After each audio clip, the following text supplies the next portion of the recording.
Hey everyone, in today's tutorial, I'm going to walk you through exactly how to activate and use the timeline view in Asana. If you're ready to take your project management or team planning to the next level, you'll want to stick around, because by the end of this video, you'll know how to get a dynamic, visual overview of your project, which can really help you spot bottlenecks, organize timelines, and keep everything moving smoothly. Let's dive right in.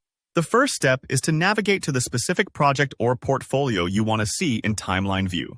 It's really important to start in the correct location because the timeline shows you tasks for that particular project only. So, from your Asana dashboard, just click into the project or portfolio you're working on. If you're juggling multiple initiatives, double-check that you're in the right workspace before proceeding. Once you're inside your project, take a look towards the top of the page. You'll see several tabs, usually things like List, Board, Calendar, and hopefully, Timeline. These represent different ways to visualize your work. Now, go ahead and click on the Timeline tab. This action will switch your project into timeline mode, giving you a Gantt chart-style view of your tasks plotted along a calendar axis. If you're a visual thinker or just want a bird's-eye perspective, this is where the magic happens. Here's something to watch out for. If your timeline appears empty or is missing some tasks, don't panic.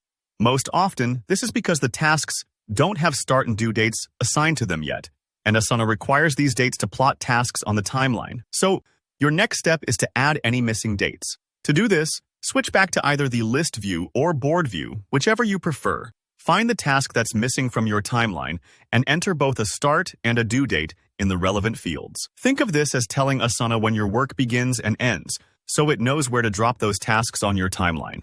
If you're working with a team, you might even want to check with task owners about realistic timelines before plugging these in. Now, maybe you're not seeing the timeline tab at all. Don't worry, sometimes the timeline view isn't enabled by default, especially in custom or older layouts. In that case, you can still add timeline as a custom tab. Just look for an Add tab or More option in the navigation and choose timeline from the available view options. Once you've added it, you're good to go. Let's talk about a few tips to really get the most out of your timeline view. First, always remember that only tasks with both a start and a due date will appear here. If something looks missing, double-check those fields. Next, one of my favorite features is adjusting dates by dragging and dropping the taskbars right on the timeline. It's super intuitive. Just click a bar and move it to update the schedule. This is perfect for shifting timelines when things change, which, let's face it, happens all the time in real projects. You can also create dependencies directly in the timeline. This means you can set up tasks so that one can't begin until another is complete. In Timeline View, simply drag a line between two tasks to link them. This is great for visualizing workflows or making sure critical steps happen in order. And finally, you don't have to leave the Timeline View to add new tasks. If you think of something on the fly, just click into the timeline and create a task right there. It's fast and keeps your planning seamless. So there you have it.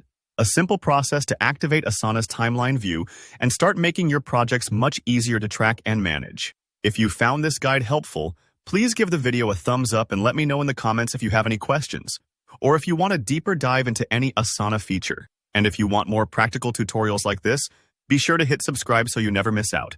Thanks for watching and good luck organizing your next project.